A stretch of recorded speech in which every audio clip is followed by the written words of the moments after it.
The morning sun cast long shadows across the private aviation terminal at Atlanta International Airport as Sarah Mitchell steered her gleaming Tesla Model X into the exclusive parking area. The clock on her dashboard read 7:45 a.m.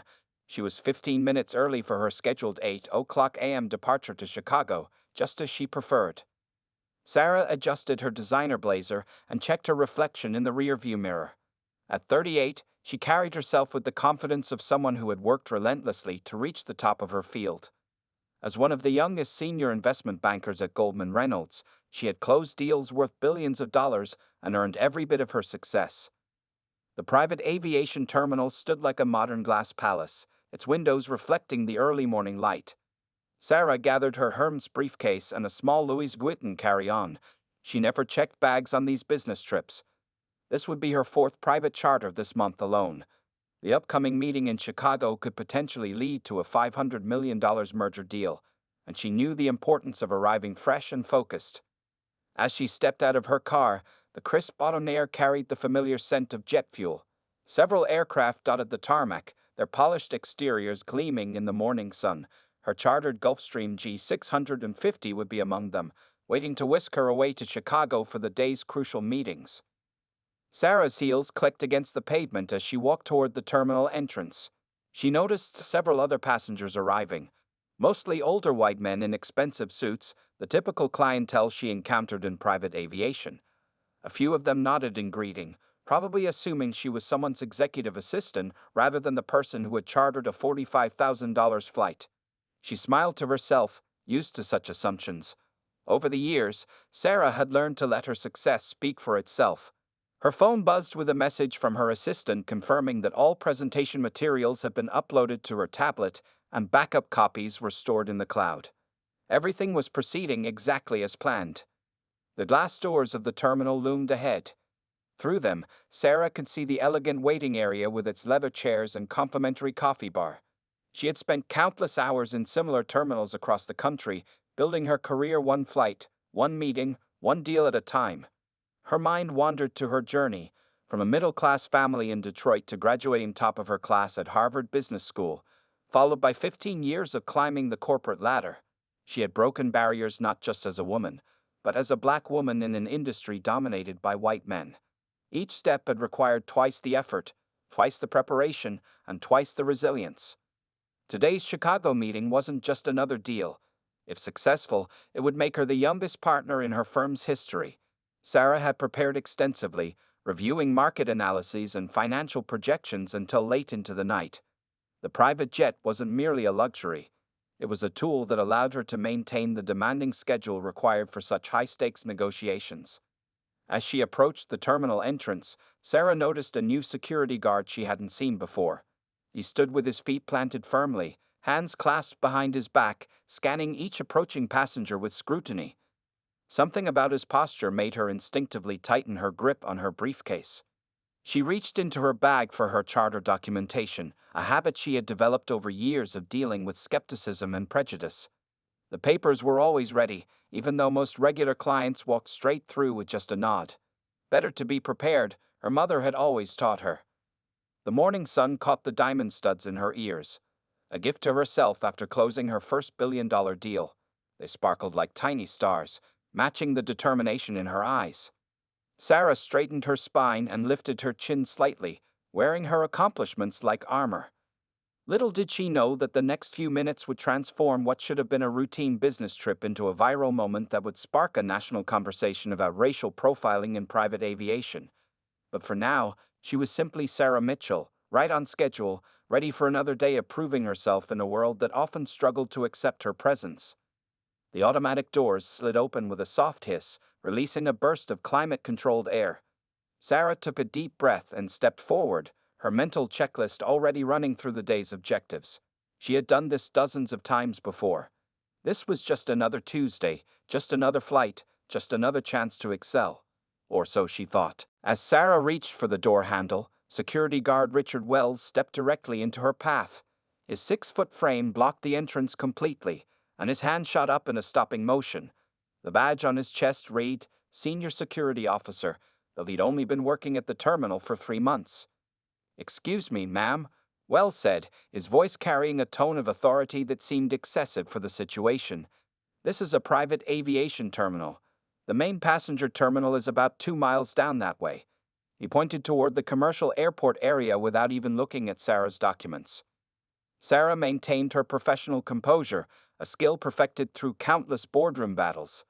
"I'm aware this is the private terminal," she replied calmly, reaching into her briefcase. "I'm here for my chartered flight to Chicago. Here's my documentation." Wells barely glanced at the papers she held out. Behind him, two white businessmen walked through the doors without being stopped or questioned. They didn't even have to show any identification. Sarah noticed this but kept her voice steady. "These could be copied from anywhere," Wells said dismissively, still not taking the documents. "Listen, ma'am, I'm trying to help you avoid embarrassment. The people who use this terminal—" He paused, his eyes scanning her designer outfit with doubt. "They usually know their way around." Sarah took a deep breath, feeling her heart rate increase slightly. She'd faced similar situations before, but it never got easier. Through the glass doors, she could see her chartered plane on the tarmac, the pilots doing their pre-flight checks. "Sir," she said, her voice firm but professional, "I'm Sarah Mitchell, Senior Vice President at Goldman Reynolds. I chartered the Gulfstream G650 scheduled for departure at 8:00 a.m. to Chicago. You can verify this with your supervisor or the flight crew." Wells crossed his arms, blocking the entrance even more deliberately. "Anyone can make up a story," he replied. "I've been doing this job long enough to know who belongs here and who doesn't. Now, I'm going to have to ask you to leave before I call security." Sarah felt her phone buzz in her pocket. Probably her Chicago clients confirming their meeting time. The irony of being blocked from a plane she was paying tens of thousands of dollars to charter wasn't lost on her. "I am security," Wells continued, puffing up his chest. "And I'm telling you, this area is for authorized personnel and charter clients only." His voice had gotten louder, attracting attention from people inside the terminal. Several passengers had stopped to watch the scene unfold. Some had their phones out, recording the interaction. Sarah noticed a young employee behind the counter looking uncomfortable, whispering something to her colleague. "Mr. Wells," Sarah said, reading his name tag, "I understand you're doing your job, but you're making assumptions that are both incorrect and inappropriate. I've flown from this terminal dozens of times. Please check my documentation or call your supervisor." Wells smirked, reaching for his radio. "Ma'am, if you don't leave now, I'll have to report this as a security incident. We can't have unauthorized people trying to access private aircraft." Through the glass doors, Sarah could see more people gathering to watch. A flight attendant from her chartered plane had stopped on her way inside, her expression changing from confusion to concern as she observed the scene. Sarah's hands were steady as she pulled out her phone, though her pulse raced with a familiar mix of frustration and determination. She'd worked too hard and come too far to be humiliated like this. The time was now 7:52 a.m. Her meeting in Chicago wouldn't wait. "Call your supervisor," she said firmly, holding up her phone. "In fact, I'm calling the charter company right now. And while we're at it, I'll have my firm's legal team on standby." This kind of profiling is exactly what my company's lawyers love to address. Wells' expression flickered for a moment, but he stood his ground. "Are you threatening me?" he asked, his hand moving to rest on his security radio. "That's not going to help your situation." The tension in the air was thick enough to cut with a knife. Other travelers had stopped completely now, watching the scene unfold with a mix of discomfort and curiosity. Inside the terminal, someone was urgently speaking into a phone. The confrontation was about to take an unexpected turn. Sarah's fingers moved swiftly across her phone screen as she dialed the charter company's number. The morning sun now felt uncomfortably warm on her back, and she was acutely aware of the growing crowd of onlookers. Wells continued to block the entrance, his stance becoming more aggressive with each passing moment. "Mr. Wells, I'm now on the phone with Luxury Air Charter's main office," Sarah said, her voice carrying the same confidence she used in million-dollar negotiations. "I suggest you check my documentation while I have them on the line." Inside the terminal, more employees had gathered near the windows, watching the scene unfold. A young receptionist was frantically typing on her computer, likely searching for Sarah's reservation details. The time was now 7:55 a.m. just 5 minutes before her scheduled departure. "Ma'am, putting on a show won't change anything," Wells declared loudly, seemingly enjoying his moment of authority. "I've dealt with all kinds of people trying to sneak into this terminal. Just because you're well-dressed and have some papers doesn't mean." "Hello, this is Sarah Mitchell," she spoke into her phone, cutting off Wells's speech. "I'm your regular client at Atlanta International, and I'm currently being denied entry to the terminal by a security guard who refuses to check my documentation. My flight is scheduled for 8:00 a.m. to Chicago." The charter company representative's voice came through clearly enough that Wells could hear it. "Ms. Mitchell, of course, we have your reservation right here. Is there a problem with security? You're one of our most valued clients." Wells's face twitched slightly, but he maintained his position. Behind him, another white passenger walked through unbothered, giving Sarah a curious glance as he passed. This one didn't even have a briefcase or any visible documentation. "Yes, there seems to be a significant problem," Sarah continued, her voice steady but firm. "I'm being profiled and blocked from entering, despite having all my documentation ready. I've been a client for 3 years, and have spent over $2 million with your company." The growing crowd of spectators had their phones out now, recording the interaction. Some were shaking their heads in disapproval at Wells's behavior. Through the glass doors, Sarah could see her flight crew approaching, looking concerned about the delay. Wells's radio crackled to life. "Wells, what's the situation at the main entrance?" a voice asked. Before he could respond, Sarah's charter representative was speaking loudly through her phone. "Please put me on speaker," the representative requested. Sarah complied, holding her phone out. "This is Jennifer from Luxury Air Charter. Security officer, you are currently blocking one of our highest priority clients. Ms. Mitchell charters with us multiple times per month. Please verify her documentation immediately." Wells's face reddened, but his stubbornness persisted. Anyone could be on the other end of that phone, he argued, though his voice had lost some of its earlier confidence. "For all I know, this is all staged. I need to protect this facility from unauthorized." "Unauthorized what, exactly?" Sarah asked, her patience finally wearing thin. "Unauthorized successful black businesswomen. Because I've been watching white passengers walk right past you for the past 10 minutes without showing a single document." The terminal had gone completely quiet. Even the usual airport sounds seemed muted. Several passengers who had walked past earlier looked down at their shoes, uncomfortable with the truth of her words. Through the glass, Sarah could see her pilot, Captain James Anderson, rushing toward the entrance. He had flown her to Chicago just last week. Behind him, a man in a suit with a terminal management badge was hurrying to catch up. "Officer Wells," Sarah said, her voice now carrying the weight of years of dealing with such discrimination, "I'm going to make this very simple. You can either check my documentation right now, or you can explain to your supervisor, the charter company, and eventually a judge, why you decided I didn't look like I belonged here." The terminal manager was almost at the door. Wells's radio crackled again, more urgently this time. The crowd of onlookers had grown larger, many of them openly recording the confrontation on their phones. Someone in the back could be heard saying, "This is going viral for sure." The next few moments would determine not just whether Sarah would make her flight, but whether justice would prevail in a situation all too familiar to successful black professionals across America. The tension had reached its breaking point, and something had to give. Captain James Anderson burst through the terminal doors, his face flushed from rushing across the building. His crisp pilot's uniform and 4 stripes commanded immediate attention as he approached the tense scene. Behind him, terminal manager David Cooper was close on his heels, already pulling out his security access card. "Sarah, what's going on here?" Captain Anderson called out, his familiar voice cutting through the tension. "We've been waiting for you at the plane. Is everything okay?" Wells turned to face the newcomers, momentarily confused by the pilot's familiar greeting to the woman he'd been blocking.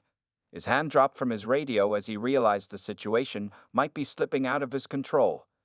Inside the terminal, phones continued recording.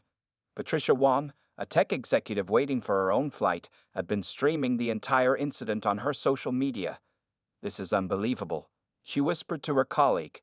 "She's literally got her documentation out and everything." "Officer Wells," Terminal Manager Cooper stepped forward, his voice stern. "Why haven't you checked Ms. Mitchell's credentials? She's one of our regular clients." The manager's face showed a mix of embarrassment and concern as he glanced apologetically at Sarah. Two flight attendants from Sarah's chartered plane had joined the growing crowd. Marie Rodriguez, the lead flight attendant, stepped forward. "Ms. Mitchell flies with us at least twice a month," she stated loudly. "I personally served her on dozens of flights." Wells shifted uncomfortably, but still tried to maintain his authority. "I was just following security protocols," he began, but Cooper cut him off. "Which protocols exactly?" Cooper demanded. "The ones where you let several other passengers walk through without checking any documentation. I've been watching on our security cameras for the past 5 minutes."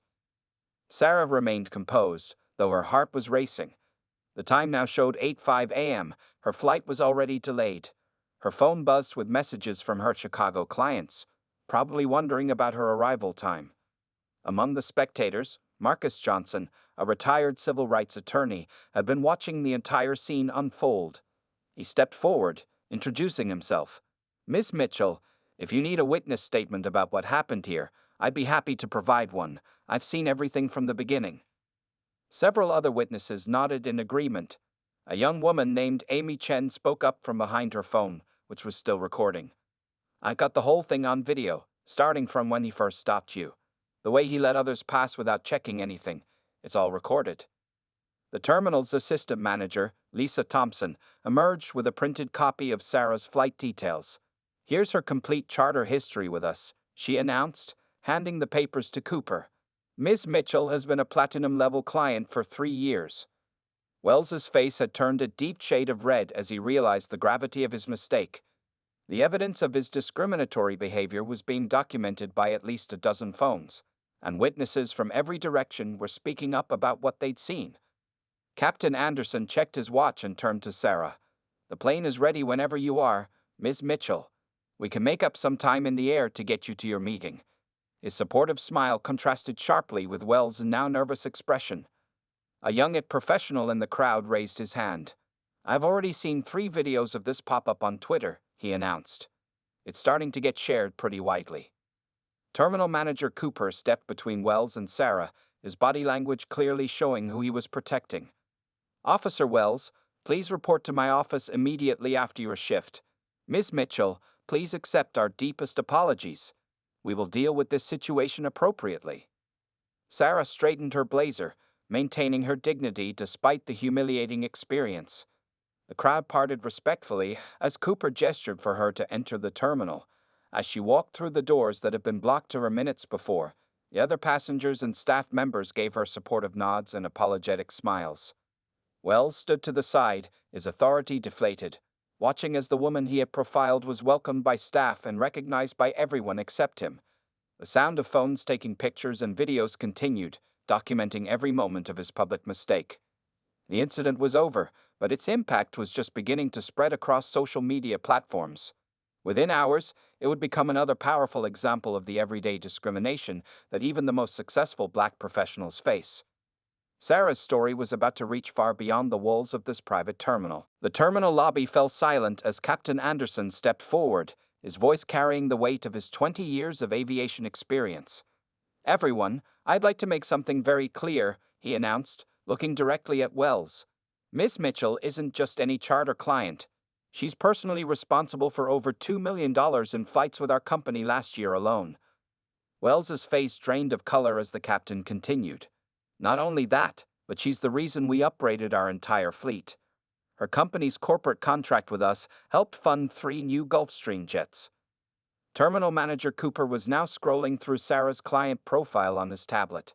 "It says here that Ms. Mitchell has chartered 47 flights in the past year," he read aloud, his voice filled with dismay. "She's our highest-spending individual client in the Southeast region." Sarah stood quietly, her expression controlled but her eyes revealing years of similar experiences. The young receptionist who had been searching the database earlier approached with a printout. "Sir," she addressed Cooper, "Ms. Mitchell has premium access status at all our terminals nationwide. She's supposed to receive VIP greeting upon arrival." The crowd of onlookers murmured as more details emerged. A flight attendant stepped forward, adding to the revelation. "Ms. Mitchell even helped design our new in-flight business workspace configuration. We literally changed our cabin layouts based on her feedback. Wells began to stammer. I didn't know, but Cooper cut him off sharply. That's exactly the problem, Cooper interjected. You didn't know because you didn't bother to check. You made assumptions based on. He left the sentence unfinished, but everyone understood the implication. Sarah's phone buzzed again. This time it was the charter company's CEO, Michael Richardson, calling personally. She put it on speaker. Ms. Mitchell, this is Mike. The CEO's voice boomed through the phone. I just heard what happened. I'm absolutely mortified. You've been instrumental in helping us improve our services, and this is how you're treated? This is completely unacceptable. The other passengers in the terminal watched as Wells seemed to shrink with each new revelation. A senior pilot passing through stopped to share his experience. Ms. Mitchell helped us develop our new scheduling system last year. Her feedback revolutionized how we handle multiple city business routes. Patricia Wan, the tech executive who had been recording earlier, couldn't contain herself anymore. Wait, are you the Sarah Mitchell who gave the keynote speech at the Aviation Business Summit last month? About modernizing private aviation services? Sarah nodded quietly, and another wave of murmurs swept through the crowd. Wells looked like he wanted the ground to swallow him whole. Captain Anderson checked his watch again. Ms. Mitchell, we should head to the aircraft. We've adjusted the flight plan to make up for lost time. He turned to Wells, his voice stern. And you might want to update your understanding of what a charter client usually looks like. As Sarah finally moved toward the tarmac exit, Cooper's phone rang. It was the regional director of aviation services, already aware of the incident through social media. The videos were spreading rapidly across multiple platforms. One more thing, Sarah paused, turning back to address Wells. The diversity training program that all charter staff are required to take next month.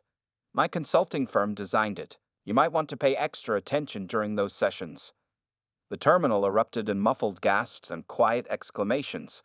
Wells stood frozen, the full impact of his prejudiced actions crashing down around him. He had not only profiled a client, he had profiled one of the most influential figures in private aviation. As Sarah walked toward her plane, surrounded by apologetic staff and supportive crew members, she held her head high. The morning sun streamed through the terminal windows, illuminating her path to the tarmac. Behind her, she could hear Cooper already starting damage control procedures.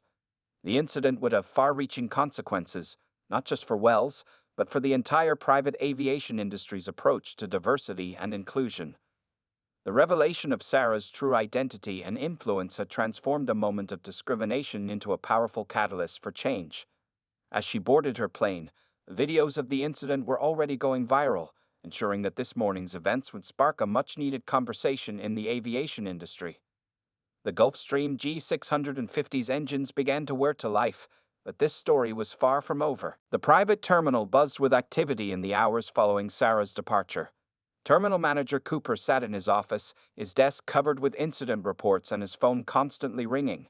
The clock showed 10:30 a.m., and the videos of the confrontation had already reached millions of views across social media platforms. Wells sat in a corner office, filling out his incident report with shaking hands. His supervisor had already collected his security badge and access card. Outside the office, staff members walked past, some shaking their heads, others whispering about how quickly the story had spread. Have you seen the headlines? One employee whispered to another. Even CNN is covering it now. Black executive blocked from her own chartered jet. This is really bad. Cooper's phone rang again, this time from the company's public relations department. The crisis management team had been assembled, and statements needed to be prepared. The terminal's security cameras had captured everything, providing even more angles of Wells's discriminatory behavior. Patricia Wan, the tech executive who had recorded the incident, found her video being shared by major news outlets. Her post had gone viral, watched in real time as a security guard profiled a successful black woman who turned out to be one of their biggest clients. This is what systemic racism looks like. #PrivateAviation while black. At noon, the charter company's board of directors called an emergency meeting. The company's stock price had already dropped 3% as investors worried about potential backlash. Sarah's story was becoming a symbol of the broader issues of discrimination in luxury services. Meanwhile, in Chicago, Sarah's business meeting continued as planned. She had arrived only 15 minutes late, thanks to Captain Anderson's skilled navigation of a faster flight route.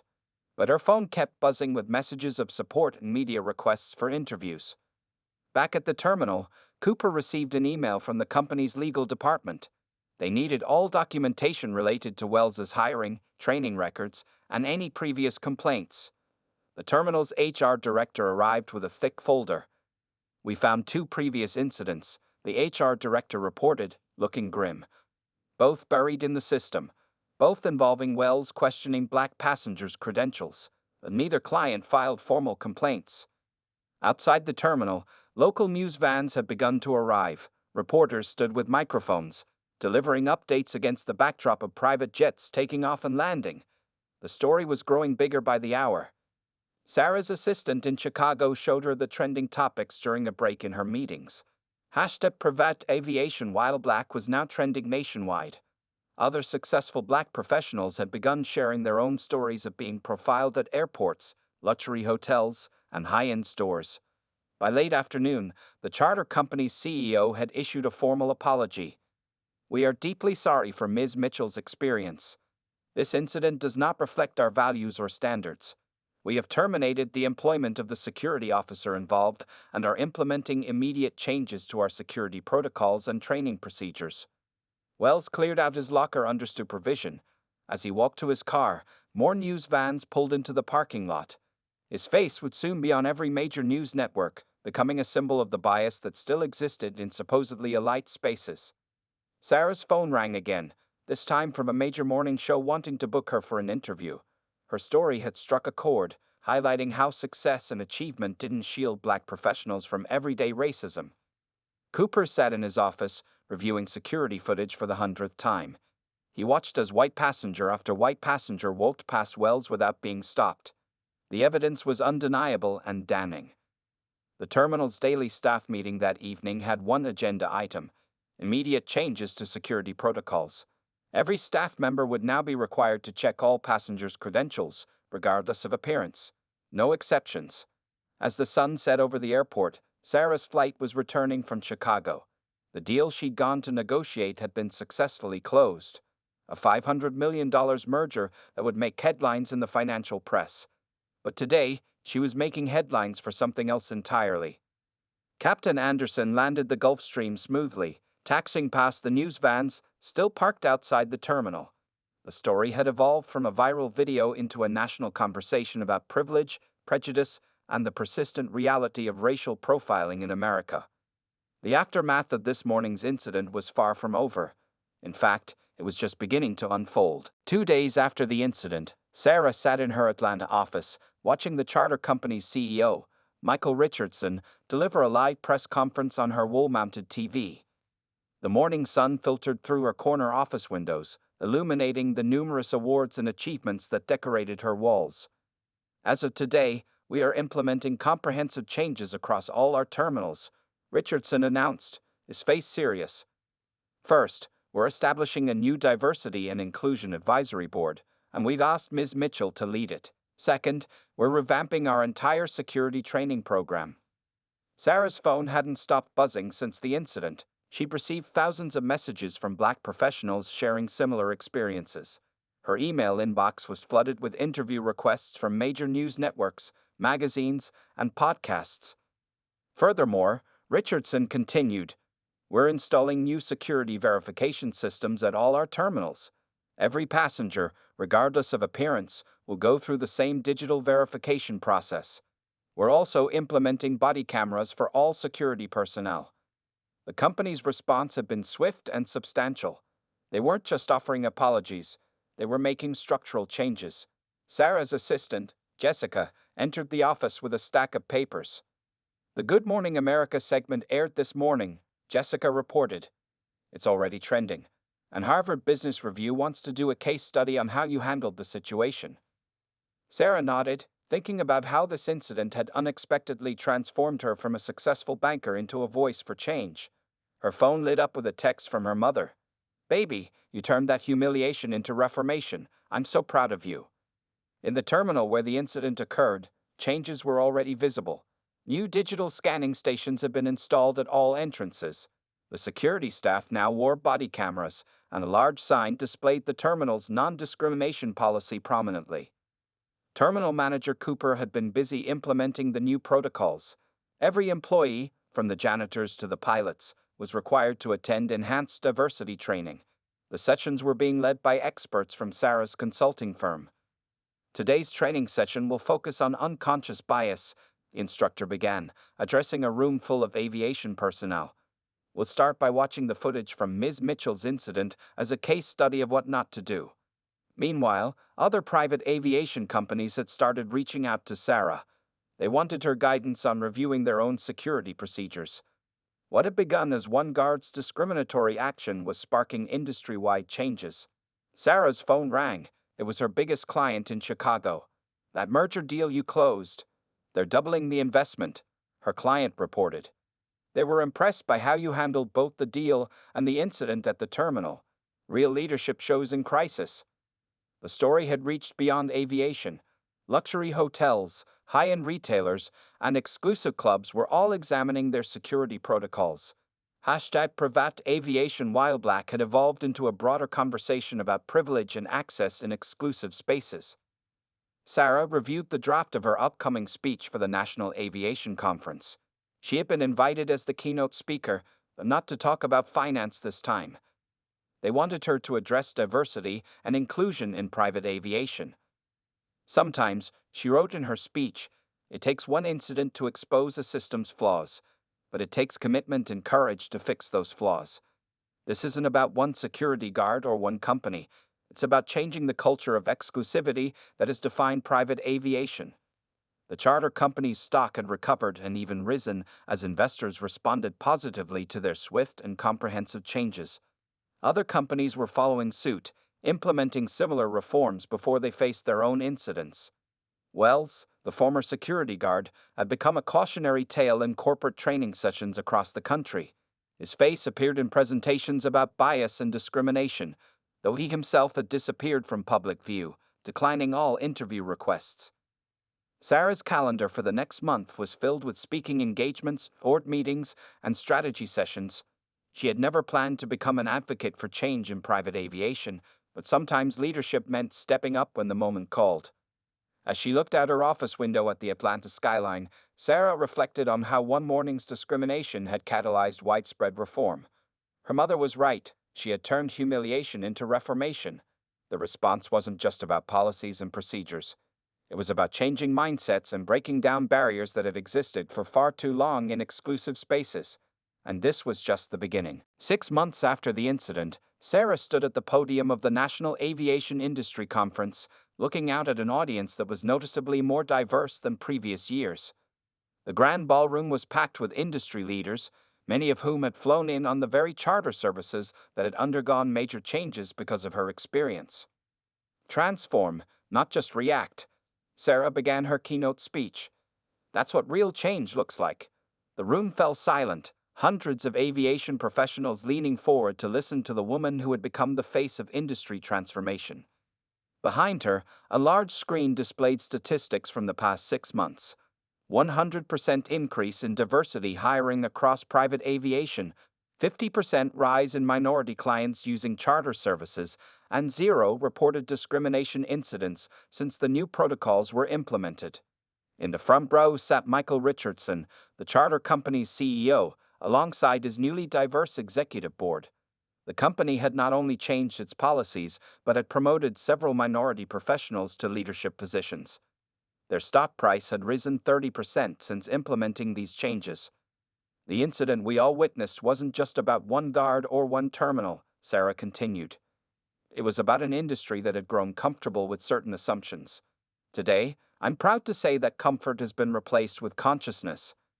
At the Atlanta terminal where it all began, things looked very different. The security desk was now staffed by a diverse team. Every passenger, regardless of appearance, went through the same digital verification process. The wall behind the desk displayed photographs of the terminal's regular clients, faces of every color and background. Sarah's phone buzzed quietly in her pocket. It was a message from a young black woman who had just been hired as a pilot for a major charter company. You opened doors for us. Thank you. These messages had become regular occurrences, each one reminding Sarah why the difficult exposure had been worth it. The charter company had turned their crisis into an opportunity. Their new marketing campaign, Aviation for All, featured successful professionals from various backgrounds. Their commitment to inclusion had attracted new clients and earned them industry awards for progressive leadership. But the real change, Sarah addressed the conference, isn't in the numbers or protocols. It's in the mindset. Private aviation was built on exclusivity, but exclusivity should be about service, not race. It should be about what you can afford, not what you look like. In the audience, several former skeptics of diversity initiatives nodded in agreement. The financial success of the reformed companies had turned them into believers. Discrimination wasn't just morally wrong, it was bad for business. The incident had rippled beyond aviation. Other luxury services had proactively revamped their security procedures. High-end hotels, exclusive clubs, and premium retailers had all reached out to Sarah's consulting firm for guidance on inclusive practices. Sarah revealed the launch of a new scholarship program she had created, funding flight training for minority students interested in aviation careers. The audience erupted in applause as she announced that 5 major charter companies had already pledged to match her initial $1 million investment. We're not just changing policies, she concluded. We're changing the future of aviation, one flight, one pilot, one passenger at a time. As she stepped down from the podium to a standing ovation, Sarah remembered that morning 6 months ago. The humiliation had been real, but so was the change it sparked. Her mother's words rang true. She had turned a moment of discrimination into a movement for transformation. The conference center's windows offered a view of the busy tarmac outside. Private jets took off and landed, carrying passengers of all backgrounds who were now welcomed with equal respect and dignity. Each flight represented a small victory in the larger battle for inclusion.